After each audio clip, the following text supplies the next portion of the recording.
Good morning, everybody. My name is Dr. GVSRNSS SB, Assistant Professor, PB Siddhartha College of Arts and Science. Now I am going to explain what is business, what are the features of business, and components of business. First one is business means it is the state of being busy. So there is another definition for business is an activity. It is an activity involving regular production and purchase of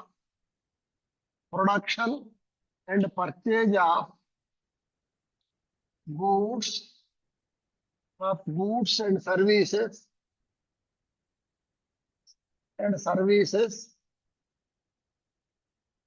and selling them with the object of profit. With the object of profit. So business is defined as it is an activity involving regular production and purchase of goods and services and selling them with the object of profit. From the above definition, business having the following characteristics. So business mainly deals with goods and services. These services may be produced or purchased. For example, if you take the sellers of vegetable, they produce in their own fields or they can purchase from wholesale market and sell it. Next one is this business activity must be regular. It must be regular. A single transaction cannot be a business. So it should be regular and it should be regular and recurring also. Recurring. A single transaction cannot be a business. So selling a pen, ballpoint pen with a profit is not a business. Whenever it is said to be business, I want to purchase the ballpoint pens regularly and it is to be sold regularly and the so obtained profit must be utilized for my livelihood. That is called business. So it must be regular, it must be recurring, and there should be selling, exchange, transfer, etc. Whenever we conduct a business, the goods or services must be exchanged from one person to another person or transferred from one person to another person, and it is sale from one person to another person. Next, another object is there should be profit motive. The main object of business is profit motive. Every businessman should conduct business activities, economic activities for want of profit. Sometimes there should be a risk also, risk bearing. Risk bearing is also another characteristic of business. Whenever we conduct a business, we cannot assume in every year we can get profits. Sometimes we may suffer losses. So profits and losses, both are two faces of a coin. So these are the features of business. So business is broadly divided into two categories. One is industry and another one is commerce. One is industry, another one is commerce. First one is industry. What is industry? Industry is a place where raw materials are converted into finished goods and semi-finished goods and semi-finished goods, finished goods.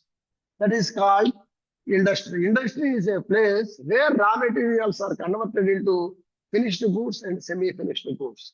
So these industries are categorized into four extractive industries. Extractive industries. Industries.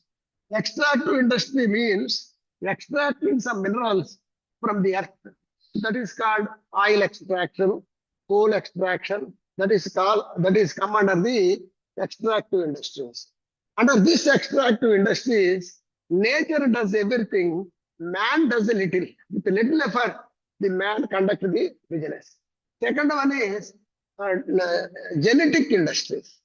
Genetic industries. These industries are multiplying or reproducing the certain species like animals and plants, etc. So under this category, nature does a little, man does everything. So that is cattle breeding, next to nurseries. These are all come under this categories. Next, third one is manufacturing industries.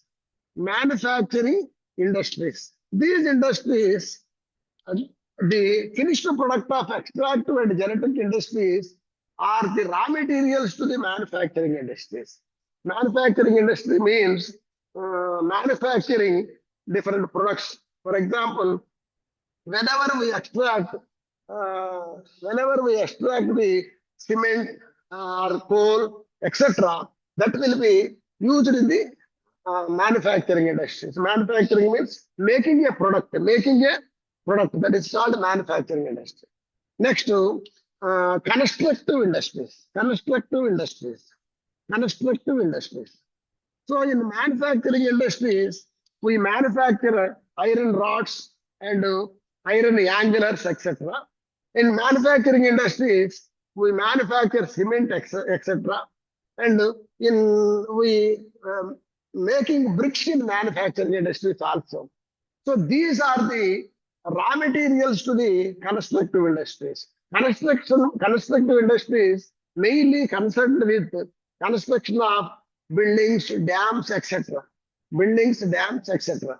So the raw materials of iron and steel, the raw material of the finished product of manufacturing industries, that is iron and steel, next cement, and bricks are the raw materials to the constructive industries.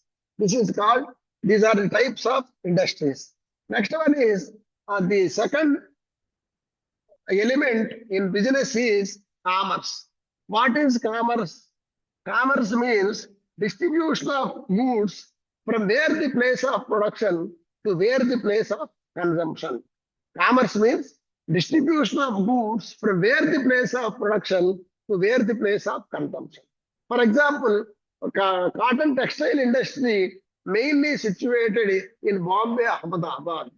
So the cloth is made at Bombay, Ahmedabad, and the final consumers may be in Vijayawada.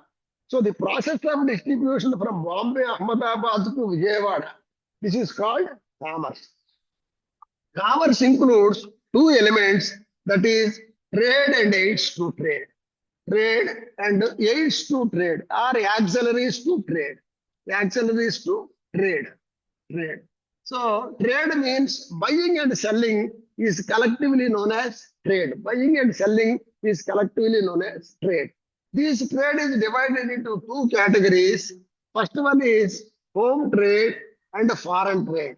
Home trade and foreign trade. This is also known as internal trade and international trade also. Home trade means trade done within the geographical boundaries is called home trade. Whereas foreign trade means trade done across the boundaries of the nation is called foreign trade. Home trade is divided into two categories. One is wholesale trade and retail trade. Wholesale trade and retail trade. Wholesale trade means purchasing goods at large quantities and selling it in large quantities. Whereas the retailing trade is known as retailing trade means purchasing goods at smaller quantities and selling in smaller quantities. That is called retail trade. So another one is foreign trade. Foreign trade is divided into three categories. First one is export to trade and import to trade and entry port to trade. And entry port to trade. Entry port to trade. For example, export to trade means whenever we sold goods to America, we export the goods to America. So that's why that is export to trade to India, and at the same time that is import to trade to America because they purchase the goods from India and they import the goods from India. Another one is entry port to trade means buying from one country and repacking those goods and sell them to the another country. That is called entry port to trade. Next one is aids to trade. These are the auxiliaries which avoid the hindrances in commerce. Hindrances in commerce. First one is transportation. Transportation. Second one is insurance. Insurance. Warehousing. Warehousing. Next to advertising. Advertising. Banking. Banking. So these are all, these five are known as aids to trade. First one is transportation. So these transportation avoid the hindrances in transportation of goods. For example, transportation creates place utility. Transportation creates place utility. Another one is insurance. Insurance in every business, there are certain risks. That hindrances are avoided by insurance. So insurance is meant for risk avoidance. Next one is warehousing. Warehousing creates time utility. Time utility. For example, some goods are used in certain seasons, but their production is throughout the year. Whenever we produce the goods throughout the year, those goods are kept in warehousing. When situation comes, when season comes, then these goods are released. So that's why warehousing creates time utility. Next one is advertising. Advertising is another one. It avoids the hindrances in sales. It educates the customers how to use the product, which is more useful, and it is used for sales promotion of a particular product. Next one is banking. Banking avoids the difficulties in finance. Finance is the lifeblood of every business. So that's why every businessman wants to establish an institution that requires capital. So that's why whenever businessman needs funds, whether it is short-term funds or long-term funds, that is to be get from the banking. So that's why it avoids the hindrances in finance. So thank you, one and all.